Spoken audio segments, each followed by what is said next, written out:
Yaba mfowethu sanibona, ngifuna ukucushisa amajongo. Kuyingozi ukuthandana nomuntu oboss. Uyindoda wena, yena umfazi.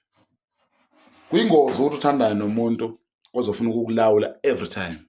You understand? Ngifuna ukubonisa ubungozi ukuthi bukephi. Vele siyazi sonke ukuthi akukuhle ukuthi uqale ngokwakho umuzi ungenayo umuntu ophila naye, ungalobolile. You understand? Noma-ke ungaqonyiwe.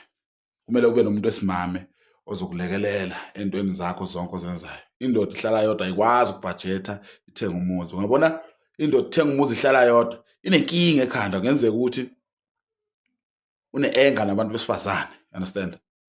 Sakhele ingane zakhe nalokho kulungile. Uyabona umuntu wesimama uyingozi ngempela mase sifika la ekuthenini usebenze naye nawakho umuzi kayihlo. Ungizwe kahle, usebenze nomfazi wakho ukwakho umuzi kababa wakho, umuzi kayihlo ijongo. Kusasa lowo muntu ahambe le akuphathele igovernment, bafike bakukhiphe emzini kayihlo because lo muntu unamandla la. Understand? Uzokutshela ukuthi ngeke ngihambe ngishiya amandla ami. Abafazi bamanje because anisabatsheli nina ukuthi muzi kababa lo, nithatha imizi niyibhayilisa ngabafazi benu. Wena unamuzi, wena umuzi segameni lomfazi wakho. Vele uzohlezi usenkingeni unless uma ukuthi khona isivumelwano-ke eninazo wena nomuntu wakho. You understand? Uthola ukuthi indoda iyiphoyisa okanye uyabona ukuthi awuphephile ukuthi ube nezinto egameni lakho. Kodwa kuyingozi futhi ukuthi izinto ibhale ngamane ibhalise ngengane yomfana futhi nakhona. You understand? Akekho umuntu wesimame onelungelo lokuphatha umuzi because bashintsha labantu.